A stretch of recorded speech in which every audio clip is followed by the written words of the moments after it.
Bakit wala?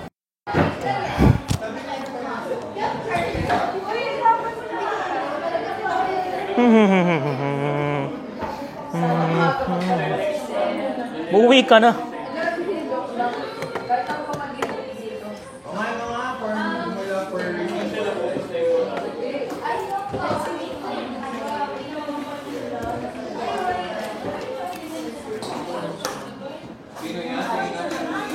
Komplekso.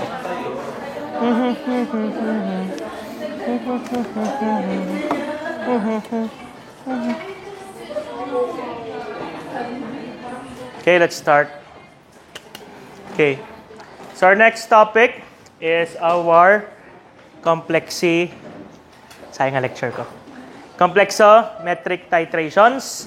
It is very similar to our precipitometry, but the difference is, instead of forming an insoluble precipitate, we form a complex. So a complexometric titration is another type of volumetric analysis in which a metal ion forms a stable complex with a complexing agent, often a chelating ligand.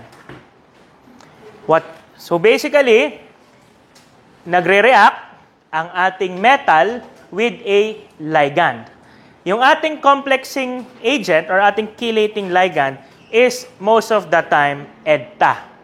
So ang ginagawa ng EDTA, as a very short explanation, is niyayakap niya ang metal. Okay? Please take note, hindi lang siya kumakabit, niyayakap niya as in pinapaligiran niya yung ating metal ion. These types of titrations are widely used in our analytical chemistry, especially in determining the concentrations of our free metals. Okay? The most common titrating agent or complexing agent is our EDTA or our ethylene diamine tetraacetic acid. It has a very strong ability to bind with various metal ions, and it has 6 ligand sites. Sulat nyo na lang po, 6 ang kayang i-bind. Let me rephrase. It has 6 ligand sites. 6 ang pwedeng pagdikitan ng isang metal ion. So up to 6 ligand bonds can be formed. Okay? In a principle of our complexometric titration, our chelating agent and our metal ion reacts in a 1:1 stoichiometric ratio. So, maganda dito, even if, actually wala nang chemical formula wala nang chemical equation. Basta, isang metal, isang EDTA, laging ganon. Kahit anong charge nung metal nyo, mapa plus 2, mapa plus 3, mapa plus 4, 5, 6, laging magbabind siya sa EDTA ng isa sa isa. Ang endpoint natin is detected when using a metal ion indicator which changes colors. Similar to our previous indicators, nagbabago yung kulay to mark the endpoint. Our endpoint example is our Aerochrome black tea. Functions by binding weakly to the metal ion, then changing color when replaced by a stronger chelating agent such as EDTA. Here are the types of titrations used in complexometry, but the most common one is our direct and our back titration. So kung anong ginagawa natin for the past few weeks, yun pa rin ang ating gagawin. However, there are some special cases such as replacement titration and direct titration if the metal isn't freely available in solution. So minsan may mga dagdag steps na palalabasin muna yung ating metal ion bago siya ma-titrate ng EDTA. Saan ginagamit ang complexometry? So complexometry is usually used kapag ang inyong ina-analyze ay metal ion. Take for example, hardness of water, gamit po natin is complexometry. Sino sa inyo ang taga-Kidbu? Bukid. Yung na ang tubig ay poso. Iniigib, yan. Napapansin nyo ba na yung pinaglalagyan nyo ng tubig ay namumuti? Namumuti, di ba? It's because of kahit naman sa syudad, ang tubig, lalo na dito sa Lyceum, nagigil ako sa tubig ng Lyceum eh. Ang tubig, kapag mataas ang concentration ng calcium at saka magnesium ions, ay hard ang tawag natin sa tubig na yon. Meaning, it forms scales kapag nalapat siya sa surfaces. Kung mapapansin nyo, yung ating lababo, maputi. Hindi po yun maputi dahil sa asido. Chemically resistant nga yung ating sink na yan eh. It's white because the water leaves residue of calcium and magnesium. Okay? Kaya kikita nyo yung mga beaker, medyo maputi dahil ng tubig natin. Okay? Kung sa inyong bahay, mapapansin nyo, ang inyong sigurong, pag nagpapainit kayo ng tubig, yung kettle nyo, maputi na. Yon, it's because of hardness of water. Saan nanggagaling yung magnesium at calcium? It comes from the sedimentary rocks under the water table. So if mayroon kayong limestone sa source ng inyong tubig, nadi-dissolve yung calcium at magnesium, sumasama sa tubig. Konting ingat po, kapag inom kayo ng hard water, it can eventually cause kidney stones because high levels of calcium can precipitate in your kidneys. Yung drinking fountain natin, safe yun kasi may water softening yung laman ng drinking fountain. Yun ang pangkape ko, huwag kayong mag-alala. Mauuna akong magka-kidney stones sa inyo. Although naranasan ko na magka-kidney stones. Kai-sting. Nung pandemya, baliktad ang buhay ko nung pandemya. Gising ako paggabi bago magkaklase ako sa umagang walang tulog. Yun. Kidney stones. Other applications of our complexometry. Basta po ions na metal ang dinedetermine, pwede po ang ating complexometry. Even po in trace analysis, pwede rin po. Pero most of the time, medyo mas maganda ang instrumental methods kapag mga trace metal analysis. Baka hindi na kasi ma-detect ng EDTA. So meaning mga flame spectrometry na or atomic absorption spectrometry na ang ginagamit. Okay. So in a complexation reaction, what happens is your EDTA would form coordinate bonds with your metal. Please take note that this type of bond is different from your ionic or your covalent bond. Nagdodonate ng electrons ang ating chelate nang walang binibigay ang ating metal. Hindi katulad ng covalent, share tayo, or ng ating ionic, palitan tayo. Sa ating coordination or complexation reaction, nagbibigay lang talaga ang ating EDTA. Yun lang naman po kailangan nyo malaman doon. Para lang mabuo yung bond. Kapag po na-form na ang ating coordination complex or our complex, it stabilizes the metal and it often alters its chemical reactivity, solubility, and color. You might hear these two terms, especially coming from me, it's the same but different. Yung complex, yun yung general term. So pag nag-bind ang metal sa ligand, complex yon. Ngayon, ang ating chelate, is a special type of complex. Kapag yung metal ay pinapaligiran ng ating ligand, like our EDTA, yun po ay isang chelate. Chelates are much more stable than complexes. So pag sinabi natin complex, ganito lang. Dumikit yung ligand sa EDTA. Dumikit yung EDTA sa metal, wag pala EDTA. Dumikit yung complexing agent sa metal, nagtikit sila, complex yun. Pero pag ang ginawa ng inyong chelating agent ay ginanon, complex yun. Chelate yun. Chelate. Okay, mas matibay ang chelate. For our complexometry, EDTA. EDTA lang naman po ang ginagamit natin. So, lahat ng nalabas ay chelates. Okay po? May tanong so far? Uwing-uwi na? Bago chelate. Basta niyayakap nung ligand yung metal, chelate po iyon. Hindi na. Ibang EDTA specifically forms chelates. However, some other complexing agents form complexes. Okay. Now, when I say metal ions, excluded po ang univalent or monovalent ions. So, metals like sodium is a metal technically. Sodium, potassium, and any +1 ions cannot form stable chelates with EDTA. Kaya hindi po natatitrate ang ating sodium at potassium. The complex they form is relatively weak. So, ang natatitrate lang po with our complexometry is multivalent ions such as calcium, magnesium, aluminum. +2, +3, pataas, pwede po yun. +1, hindi nagre-react.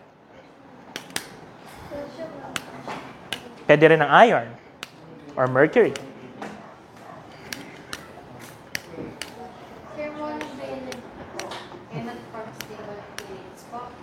Kaya hindi siya natatitrate ng ayos. Hindi because of EDTA. Nadikit siya pero hindi stable yung na-form. Hindi kasalanan ng EDTA. Kasalanan ng monovalent ion mo.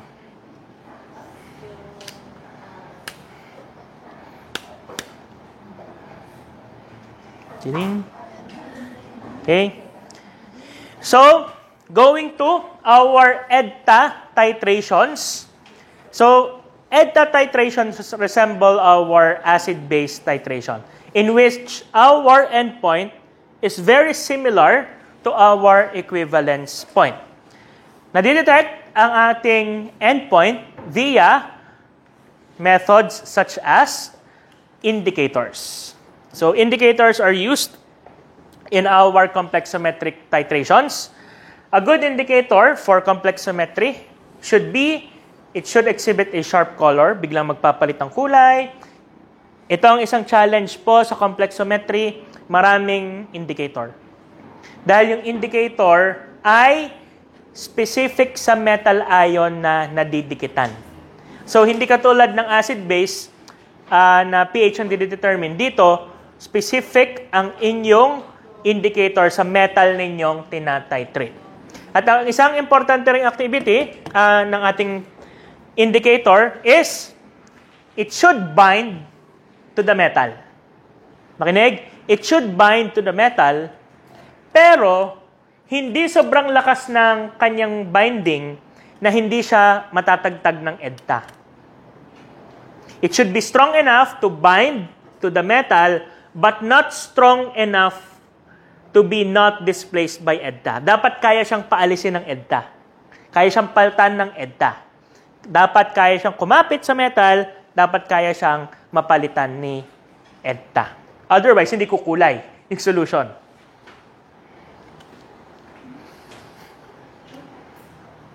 Okay po? Naintindihan yung statement na yon? It should be strong enough to bind to the metal, but not so strong that it cannot be displaced by EDTA.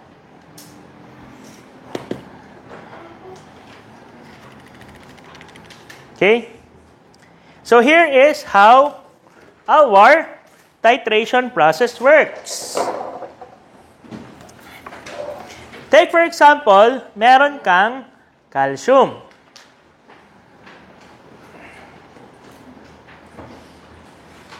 May calcium kayo. Anong charge ng calcium?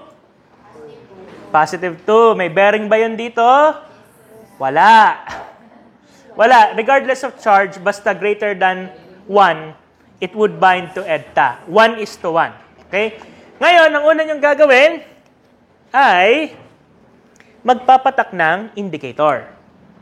So, pagpatak ng indicator nyo, kukulay yan. May kulay na yan. Sadyang may kulay yung metal indicator complex may kulay na po yan. Okay?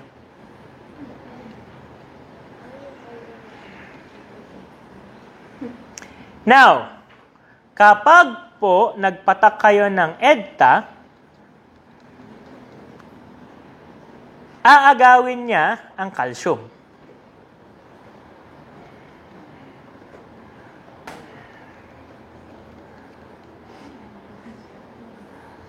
Kapag po ubos na yung calcium at nagsama-sama na yung indicators, mag-iiba siya ng kulay. Iba po ang kulay ng ating indicator pag nakabind sa ating calcium. Pag nakalaya siya, mag-iibang kulay niya. So, yun yung indicator mo, yun yung sign mo na tapos na yung titration. Okay? Hindi necessarily kailangan lumabis ng EDTA. Hindi katulad ng precipitometry. Kukulay lang siya pag lumabis ng konti yung inyong silver nitrate. Dito, basta nagsakto na ang inyong metal at yung EDTA, lalabas na yung kulay.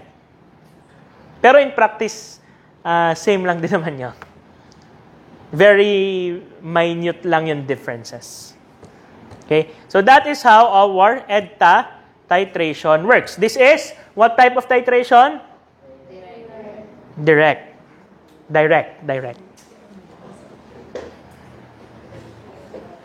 Okay. Another thing. In our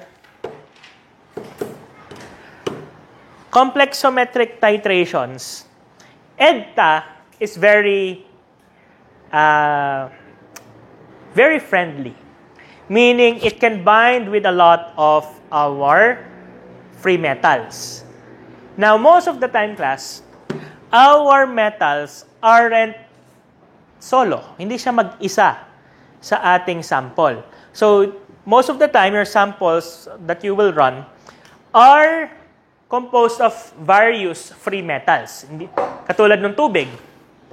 Pag yung tubig, sinample mo, may malamang meron niyang iron, meron niyang calcium, meron magnesium. Although in small amounts, nandyan pa rin siya. You cannot get an accurate representation of a single ion if lahat sila nagre-react with EDTA. So kung kailangan mo, take for example, magsasample tayo ng tubig, gusto kong malaman gaano kadaming calcium ang concentration ng tubig natin. Pag tinitrate mo siya as is, yung EDTA magre-react sa calcium, magre-react sa iron, magre-react sa magnesium. It wouldn't give you an accurate result. It would give you a result of total metal concentration. But it would not give you a specific metal concentration. Naintindihan ba? So, general, kapag wala kayong masking. Ang masking, ginagawa natin para ma-isolate ang ating specific na metal.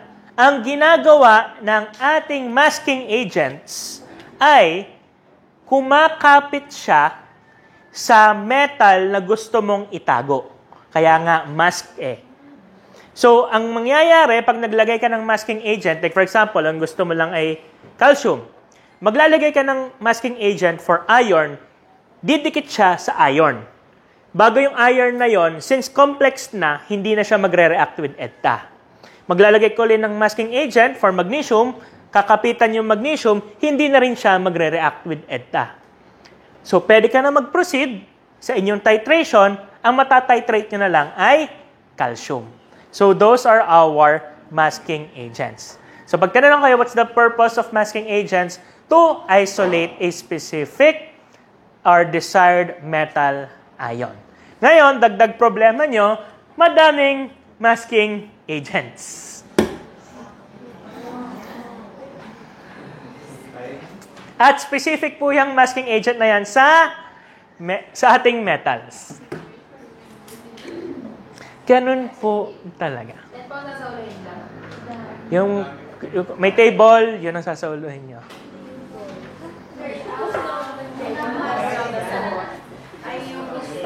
Itago. Hindi yung ina-analyze.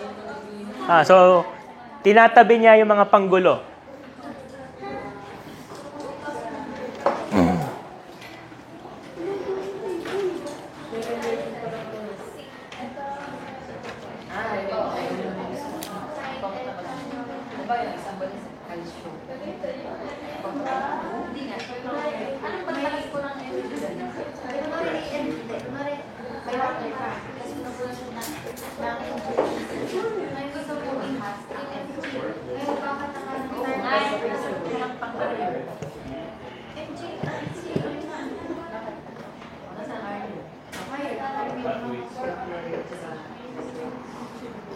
Okay. Next, we have our, most common indicators in complexometry. Marami pong indicators for complexometry. So sobrang dami, we don't have all of them available in the lab kasi ang dami. So ang indicators lang na meron tayo is kung ano yung kailangan ng QC1 laboratory. Pero for some reason, marami tayong pang acid base. In any case na kailangan nyo mag-titrate ng acid base. For some reason naman. Okay. Pwede naman kayong humingi ng tulong dito pag may kailangan kayong chemical. Example, nagwo-work na kayo or napashift kayo ng ibang course. Pwede pa rin kayo humingi ng chemical dito, basta kakonti. Ang currently namin tinutulungan ay friends from Forensic Science at saka friends from MedTech. MedTech na nahingi ng 2 ml. Ang gagawin mo sa 2 ml? Hindi nga kayo sukatin ng 2 ml. 10 na lang. Dala ka ng bote mo. Minsan ang hinihingi milligrams. Sige, magsukat ka ng milligrams. Yun ang analytical balance. Okay. Paano yung hinihingi lang yung kailangan sa experiment, hindi yung practical lamang. Okay? So itong ating pinaka-common indicators in complexometry. Tatandaan lang po dito saan siya ginagamit, anong kulay. So take for example, we have our hydroxynaptol blue. So it turns, kapag nakadikit siya sa metals, siya ay blue. Kapag siya ay na-dissolve na or natanggal na ng EDTA, it turns yellow. Pagkatapos nun, endpoint na yun. So blue to yellow. Another one is your aerochrome black tea. So in the presence of metal ions, the color is wine red. So, or burgundy. Then kapag na-titrate na with EDTA, it turns blue.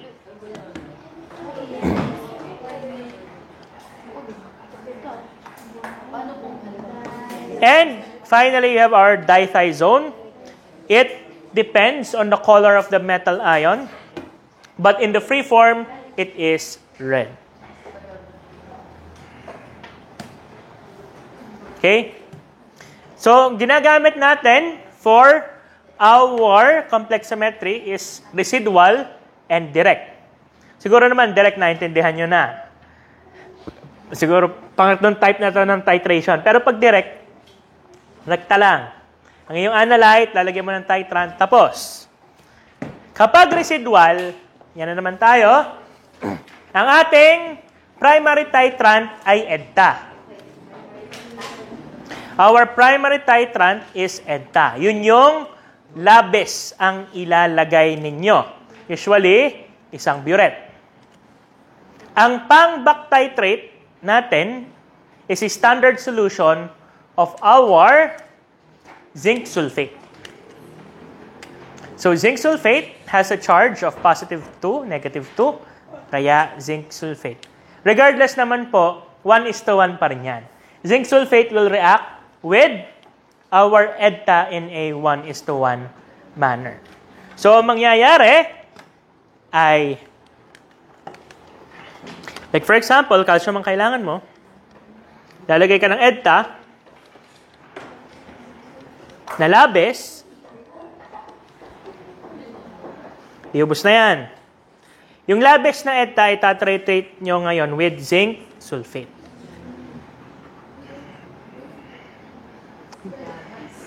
Okay? Yun lang yan. Again, anong ating primary titrant? EDTA, anong ating back titrant? Zinc sulfate. Anong reacting ratio ng metal at saka ng EDTA? 1:1. Zinc sulfate at saka EDTA? 1:1. Metal at saka zinc sulfate? Hindi nagre-react ang metal at ang zinc sulfate.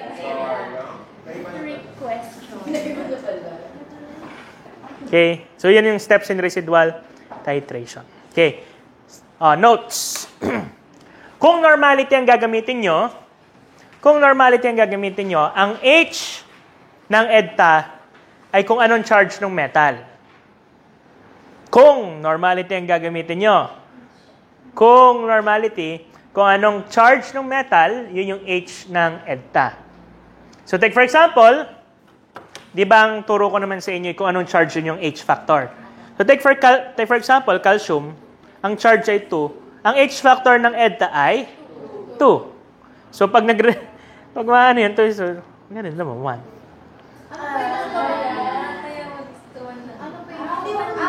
Yun yung H factor ng EDTA. Imamatch lang ng H factor ng EDTA yung charge ng calcium. Wala lang, para lang maging 1. Kasi nga, sa normality, kailangan nyo ng H. Baka magtanong kayo, saan huhugutin ang H ng EDTA? Hinuhugot ang H ng EDTA sa charge ng metal. Ang purpose lang nun ay para maging 1. Pero, mas madali ang molarity. Kasi lahat ng reacting ratio ay 1:1. So, ito ang formula nyo for molarity.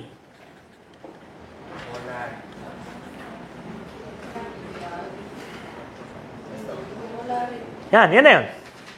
Direct titration yan na yun. Walang RR. Wala ng RR for molarity kasi 1:1. Or kung gusto nyo,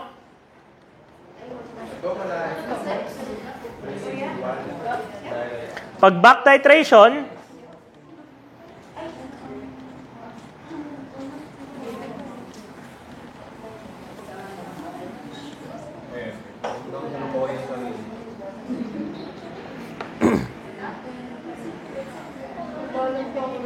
yan po ang ating back titration.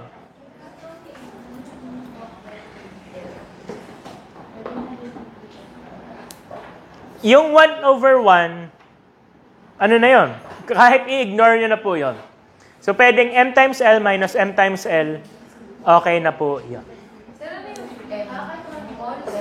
Molarity. Molarity.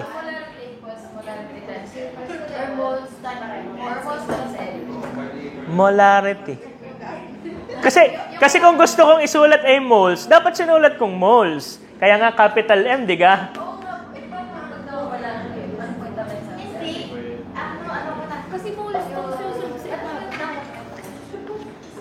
Sige, fine. Ayan, moles. Small m pa na yung una, guys. Okay. Mole o m. Alam niyo nawawala? Hindi, yung over. Over L ang nawawala. Kasi moles na. Hindi na molarity ang hinahanap.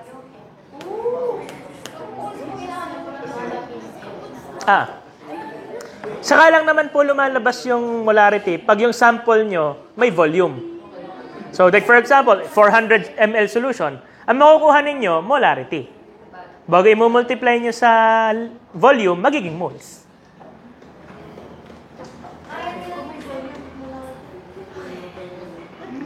Ano?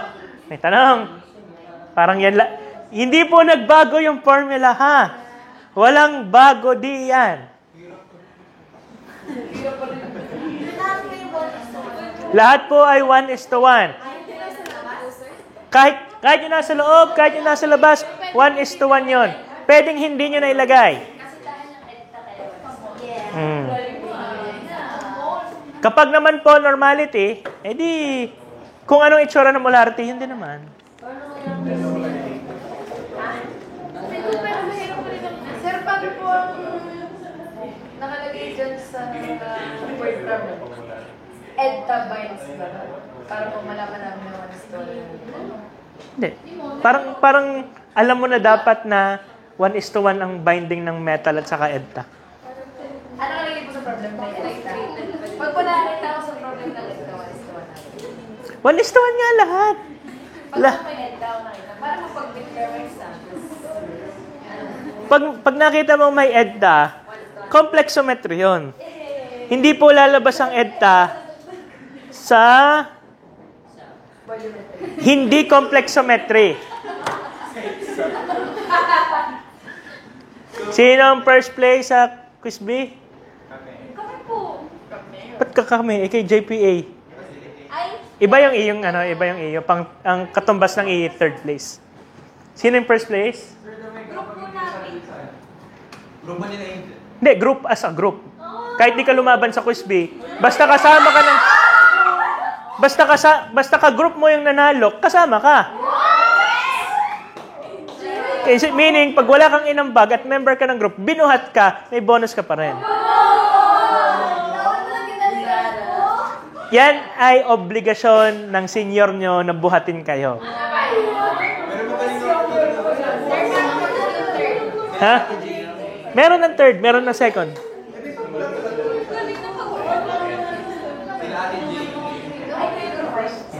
Kaya sortihan din sa kagrupo minsan eh.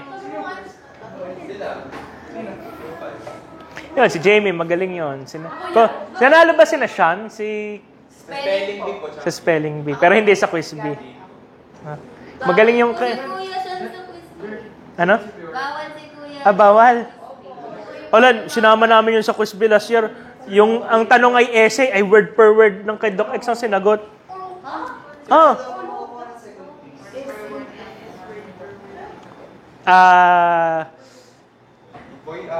Void at saka isang perfect. Ang first place, void isang tanong, dalawang quiz na perfect, pero hati sa Parcal at sa QC. Ang second place ay isang void at saka isang quiz. Baga pag third place, void lang.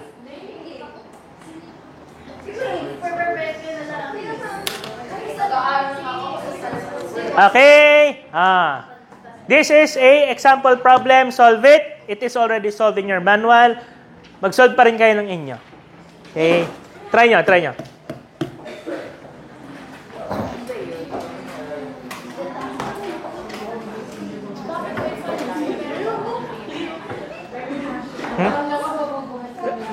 Kasi ang bulk ng libro ay principles ng trimetry. Then sa yun naman talaga yung bulk ng principles ng trimetry kasi yung iba lahat ay application ng trimetry. Pero yung dulo medyo ibang formula ng dulo. Yan, mga water content na hindi na yan. Parang percentage purity lang. Nga, ganun nga lang. Yung mga, siguro mahirap ay itong sa fats. Yeah. Ay, hindi yan. Hindi yan. Hindi pa yun ang mahirap. Hindi, madali lang yan. Hindi yung ash. Hanapin yung mga iodine value. What? Ashen content. Fiber. Yan. Mga pag-determine ng fat.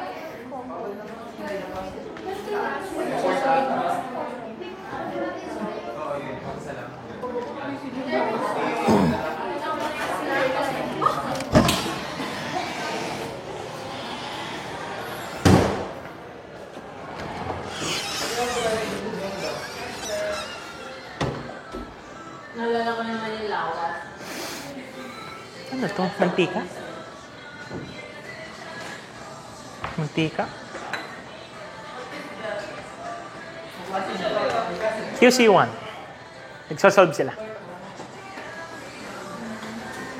Nag-explain pa kasi naman si there. Mga PUC yung may i-add ko na 2 or something. May libre silang quiz. Pag nanalo sila sa quiz B. Mas maganda yun sa cash prize.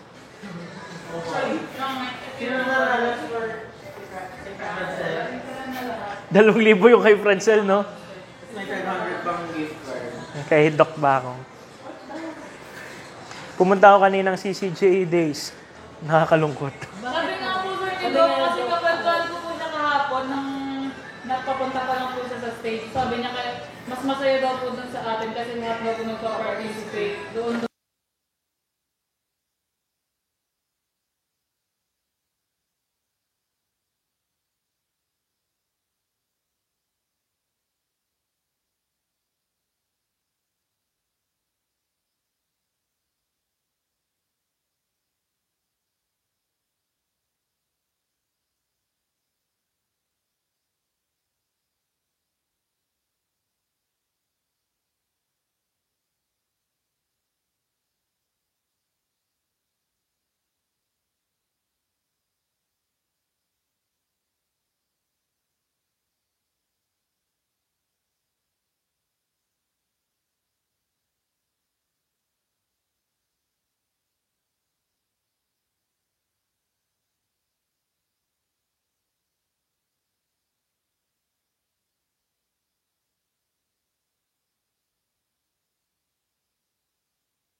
Ano?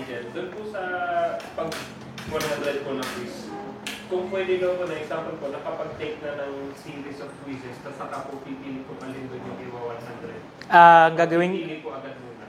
hindi, sa final exam ko i-honor. Sabihin, tapos na lahat ng quizzes, pipili ka na.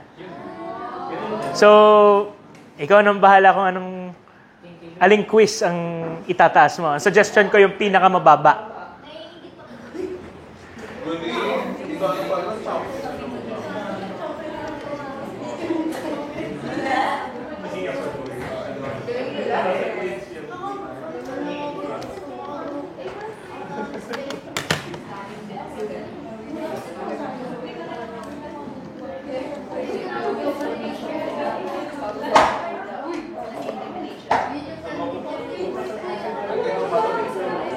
Nakuha niyo? Nakuha po? Okay, sige. Sunod. Back.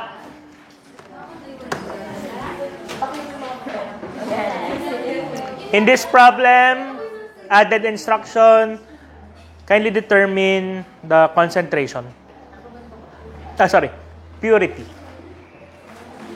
Hindi pala, wala palang purity. Concentration ay okay na. At saka milligrams ng magnesium sulfate. Get the concentration and milligrams. Duhay ko ba?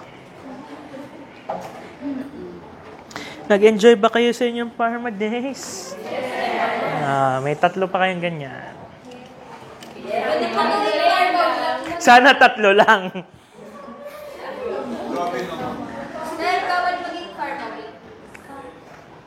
May camp days ka kasi.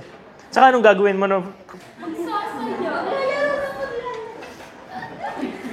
Incentives ng incentives. May camp days naman. Mararanasan niya na yung hinaing ng first year pag camp days. Camp days yung 3 araw.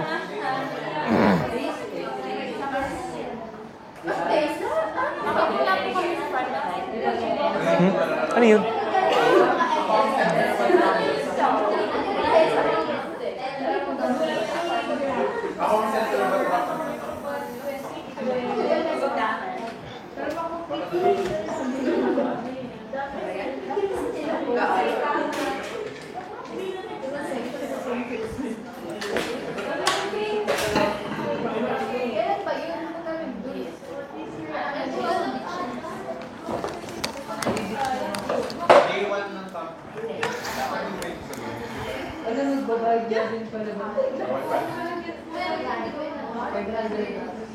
Mahal lang. Mahal naman nung sa camp days. 500 ang singil? Ay, hindi pa. Pinapa-approve naman yun. Sa kaya nyo maraming budget?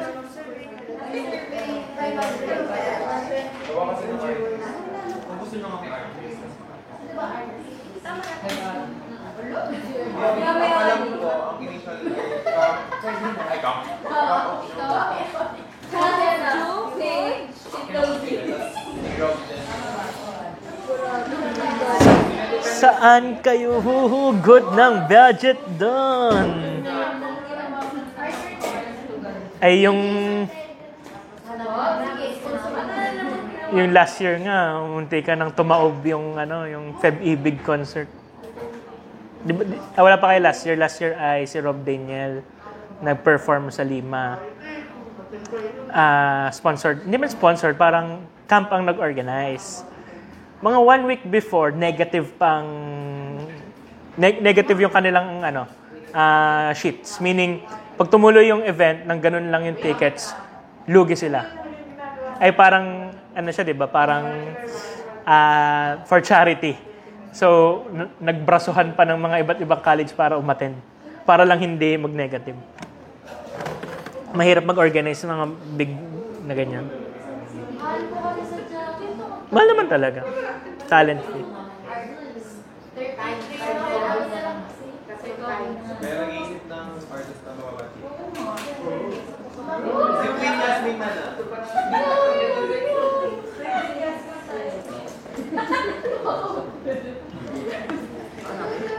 Langis.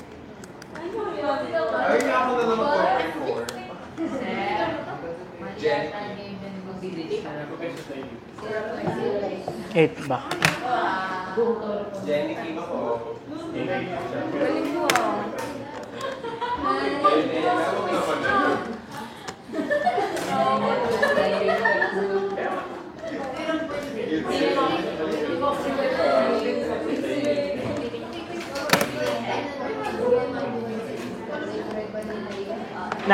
Nakinig ba kayo dun sa sa talk ni Hana habang haba nung kay Hana?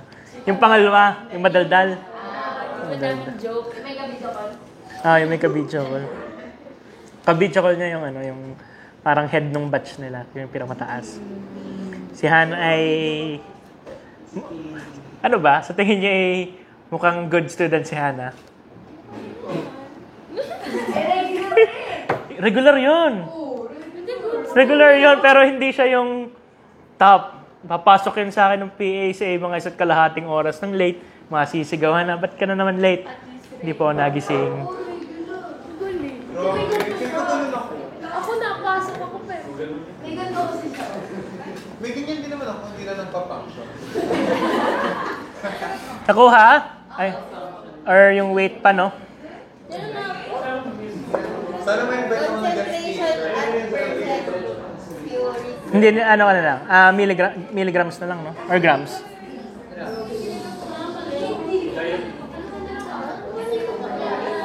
Labis.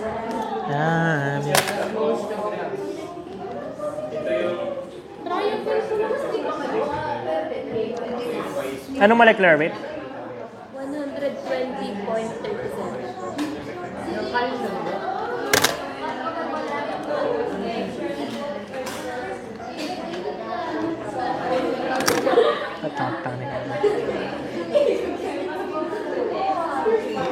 Nilaglag ako ni Miss Hana, hayop na.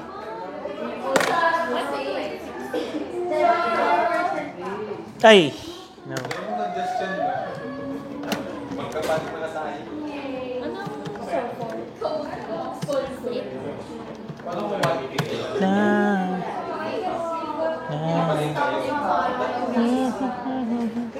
Mali. Wait lang.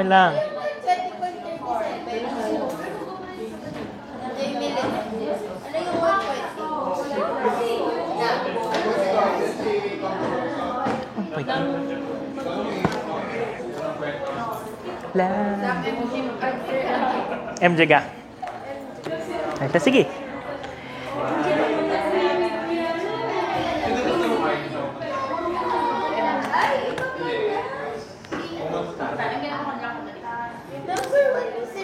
Kaya nga sample problem para madali eh. Para mag-gets nyo kung paano gawin. Magmataas lahat ah.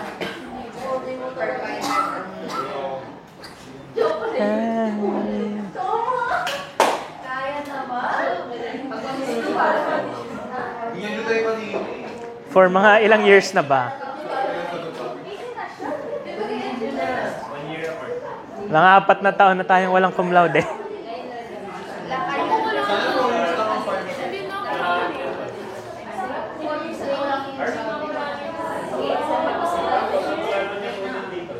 Tchaning! Next! Hindi na to pre-solve. May kailangan nyo na mag-solve dito. Hindi na po ito pre-solve.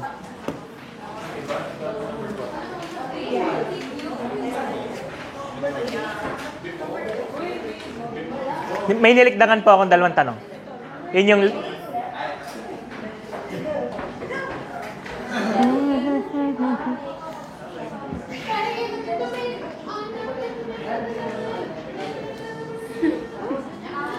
Ikaw nilang kumanta kasi. Kayo, ito na sir. Magkano talent fee? 20. Pwede na. Pwede na yun. Bakit na yun? Ano magandang ano? Kaya na yun. Ano pa bagang magandang event ng Lyceum? Pista Casa. Tapos ang Pista Casa, no? Ang bilis na.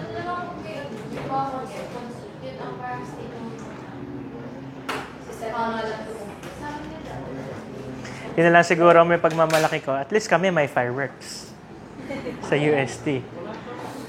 At saka hindi lang 3 sa isang taon.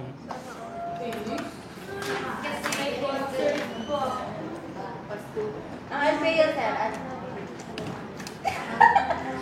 Isa ring masaya sa UST is may isang araw na lahat kami kakain. Parang pakakainin kami ng UST.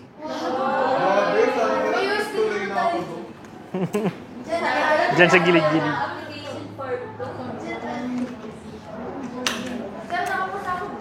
Pwede ka doon pumasok. Mahal.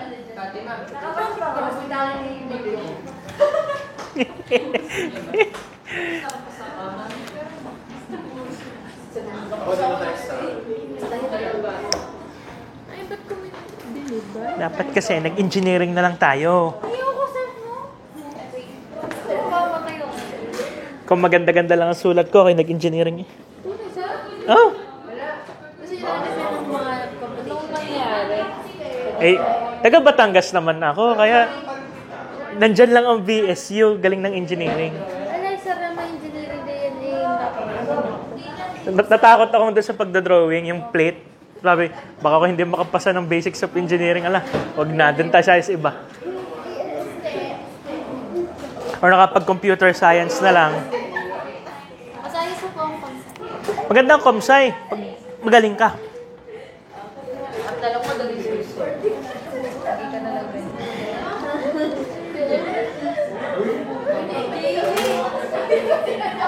Kita lang Friday.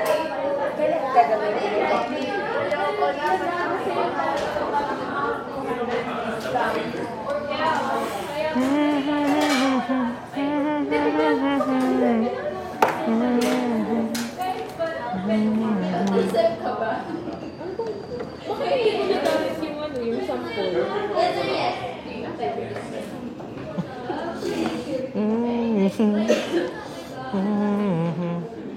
Shari, don't need to make.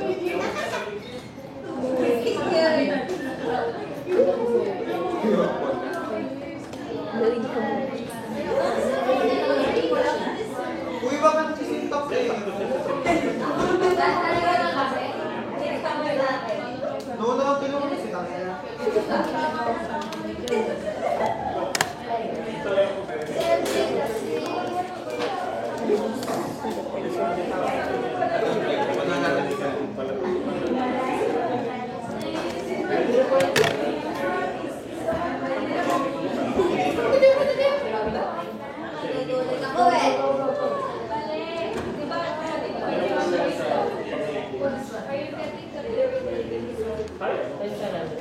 Anong B? Depend ko ba? Ito yung ano, ito yung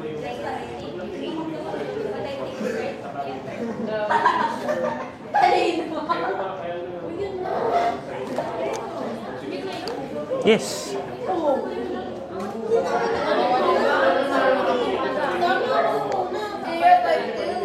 Yeah, nakuha ko. Naunahan na ako dyan. Nakuha po? Okay. Yeah. Balik tayo din eh.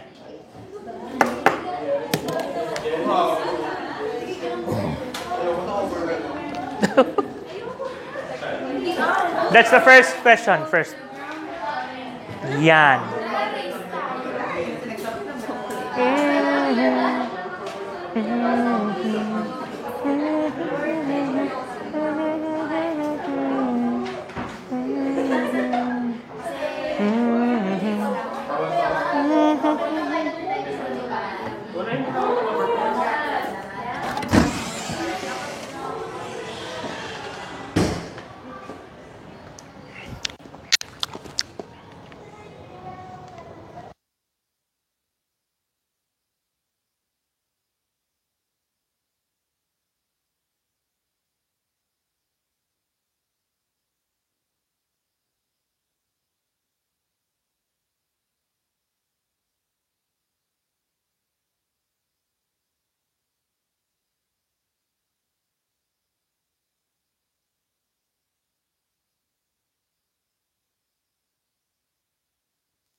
All you have to do is to get the concentration of the solution, then multiply with the volume of the solution. You might ask, bakit hindi na lang po i-titrate yung buong concentration, yung buong volume? Dami nyo naman i-titrate to 50 ml. Dapat practical lang. So, 1.0 times 10 po ay molarity. molarity yan, moles per liter. So, yung pinag-multiply ko na 0.025 ay, ang nakuha ko ay molarity. Kasi ito yung moles. Molarity over liter times liter. Ay, sorry. Oo nga. Mali. Sorry. Ito pala. Hindi ko nagamit.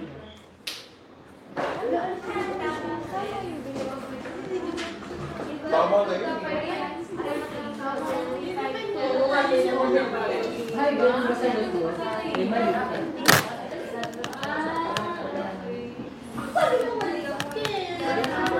Kasi siyempre kukopihin ko yun.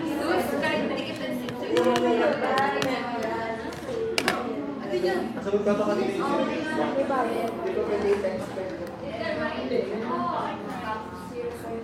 kaya ang sabi ko mga pinag-hintay. Ano yung hintay?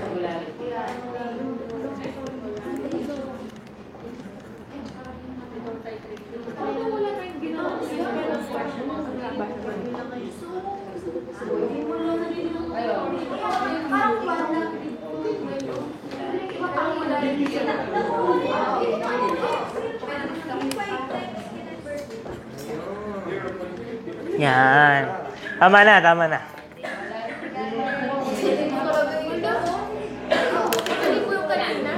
Mali, kasi hindi ko nagamit yung...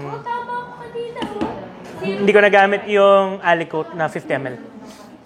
Ala, gumana nga yung 10 times 5 lang. Oo nga, nagana naman talaga yan. Parang hindi. Sir, ano pong... Wait, ako ha. Ano pong... 0.025 multiply by volume over volume. Ang sagot ko ay moles. O molarity. Molarity. Kasi...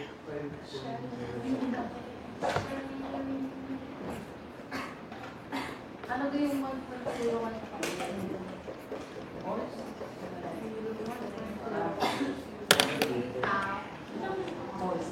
Sulat mo kayo siya kasi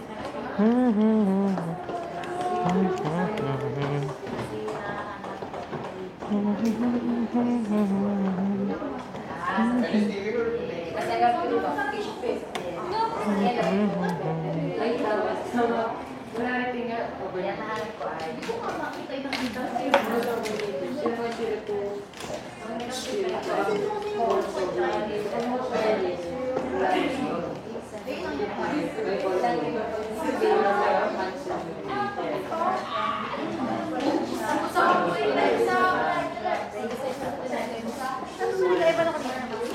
This one and this one. Ito ba yan? Ito ba yung kanina? Ano ba pinag-iwa? hindi nawawala ito dito. Opo. Hindi nagamit, kaya mali ito. Malito. Mali ito. Tama yan. Tama ka pa yan. Hindi ginamit yung 1.5. Okay, nakuha na itong sunod, yung magnesium oxide naman.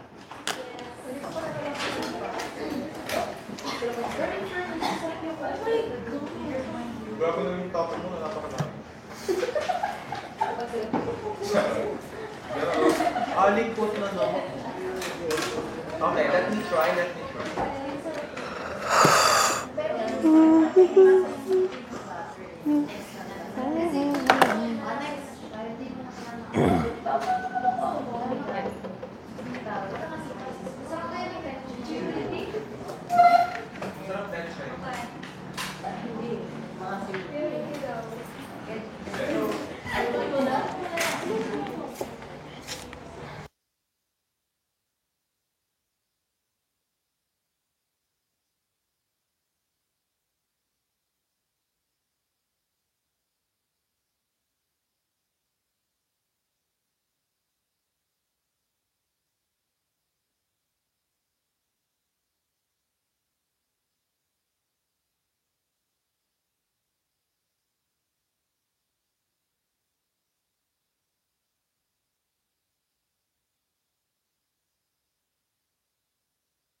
1 Ano? Ang most mo, 3.62 times 10 over raised to 3.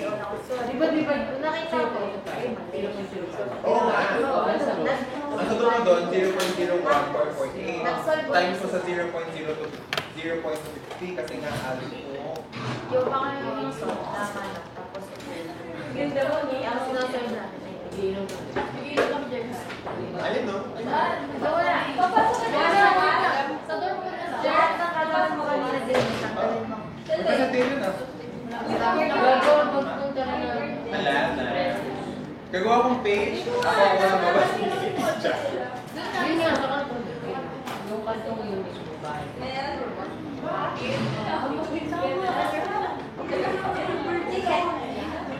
Uy, wala.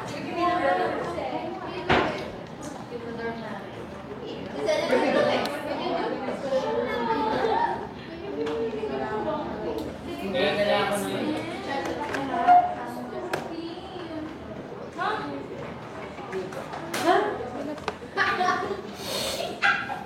Tama na. Parang na tayo. Percentage. Percentage ba? Ay, sorry naman. Tama talaga ako. Kwento mo sa tinanong sa cheese. Ito yung mga display mo sa 0.0.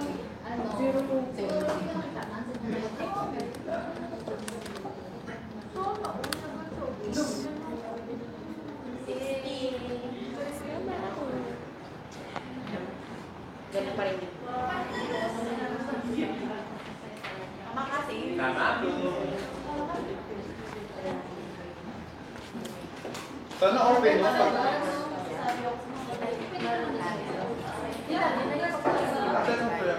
Kasi dumadaming turo ko. Mga tayo ng video. Yung mga nasa ng video. Mga 8.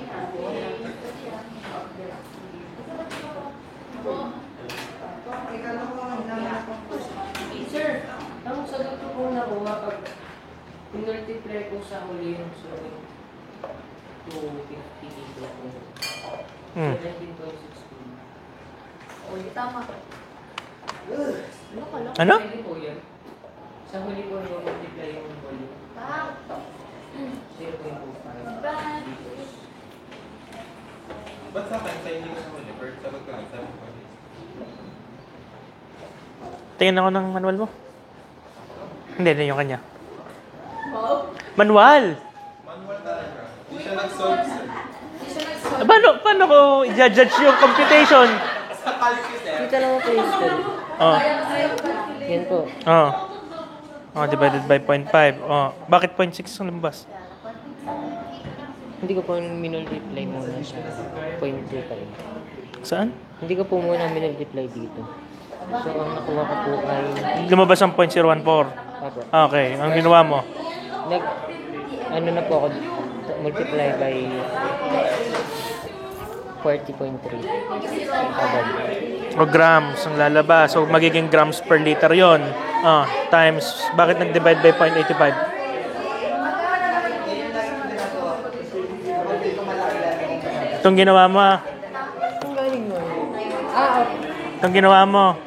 Anong lumabas? Taas. Taas pa. 0.02 times 0.0362. Yan. Anong lumabas doon? Ito po, 0.2. Ito ay molarity, ito ay liter.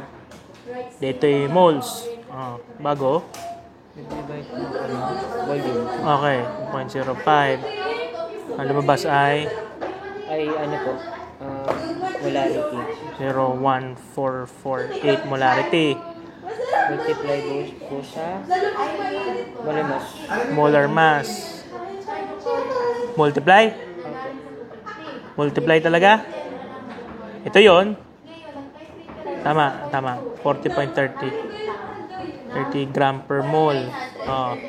So, lalabas ay 0.583544 gram per liter bago sa ma-multiply. Divided by 0.85. Grams. So, ano siya? Ganito. Yan sa Baka po, dinivide po. Ay,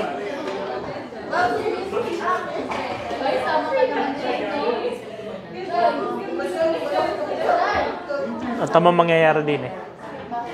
Ibigay kay naka-gram per liter. Pag nag-divide ka by grams, wala nang unit yung taas, over liter. Pag minultiply mo sa liter, wala nang unit. Bago nag-multiply ka ng 100, magiging Yun ba? pero, ito po pala ang ulit ang sagot. Saan ang galing 0.25? So ano po? Volume po. Yung total. Dito sunod. Ano lalabas din eh? Divided by 0.85. Ito po. 0.6865 blank per liter. Bago times. Times ano? Ano nga po yan? 0.085. Yung grams. Yung tapos multiply by 0. T. L. Di wala ng unit. Times 100. Times 100. Tama naman. Mother, it's so hard. So ito pa lumabas. 0.16 na lang. Tama naman. Yun, nabura. Tama naman. Pero, Weird nga lang kasi nawawalan ka ng units. Okay? May tanong pa po ba? Gusto nang umuwi? Meron pang isang sample problem. Kayo na lang mag-solve yung barium sulfate.